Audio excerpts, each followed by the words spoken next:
ഇന്ന് നമ്മളൊന്ന് പൈനാപ്പിൾ ഉപ്പിലിടാൻ പോവായിരുന്നു കേട്ടോ. നോക്കിയപ്പോൾ ഇവിടെ കുറേ സാധനം ഇരിപ്പുണ്ട്. എന്നാൽ എല്ലാം കൂടെ ഒന്ന് ഉപ്പിലിടാം. ആദ്യമായിട്ടാണ് ഇത്രയും സാധനങ്ങൾ ഒന്നിച്ച് ഉപ്പിലിടാൻ പോണത്. മാങ്ങയുണ്ട്, ക്യാരറ്റ് ഉണ്ട്, പൈനാപ്പിൾ ഉണ്ട്, കുക്കുംബർ ഉണ്ട്. ഇതെല്ലാം കൂടി നമ്മളൊന്ന് അരിഞ്ഞ് വൃത്തിയാക്കി എടുക്കുന്നുണ്ട്.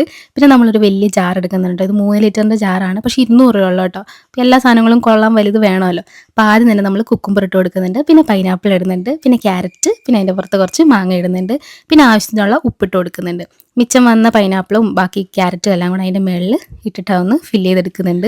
അവസാനം നമ്മൾ തിളപ്പിച്ചറിയ വെള്ളം ഒഴിച്ചു കൊടുക്കുന്നുണ്ട് കേട്ടോ. പിന്നെ ആവശ്യത്തിന് ഉപ്പും കൂടെ മുകളിൽ ഇട്ട് കൊടുക്കുന്നുണ്ട്. ഒരു 2-3 ദിവസം നമുക്ക് ഉപ്പ് പിടിക്കാൻ വെക്കാം. പിന്നെ ഇടയ്ക്ക് നമുക്ക് കൊതി വരും, നമ്മൾ 1-2 എടുത്ത് കഴിക്കും, അത് വേറെ കാര്യം.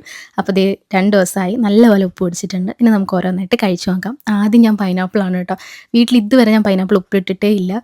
എനിക്കാണെങ്കിൽ ഉപ്പിലിട്ട സാധനങ്ങൾ ഭയങ്കര കൊതിയാണ്. ഞാൻ പിന്നെ അങ്ങ് ആർത്തി പിടിച്ചങ്ങ് കഴിച്ച്. ക്യാരറ്റിന് അത്ര ഉപ്പ് പിടിച്ചിട്ടില്ല മറ്റതിനെ അപേക്ഷിച്ച്, എന്നാലും നല്ല ടേസ്റ്റ് ഉണ്ടായിരുന്നു. കൂടുതൽ ഏറ്റവും എനിക്ക് ഇഷ്ടപ്പെട്ടത് പൈനാപ്പിളാണ്. അതിൻ്റെ ആ ഒരു മധുരവും ഈ ഒരു പുളിയും എല്ലാം കൂടെ അടിപൊളിയാണ്. ഈ ബോട്ടിൽ ഞാൻ മേളിൽ ടാഗ് ചെയ്ത് കൊടുക്കുന്നുണ്ട്. ടാറ്റാ.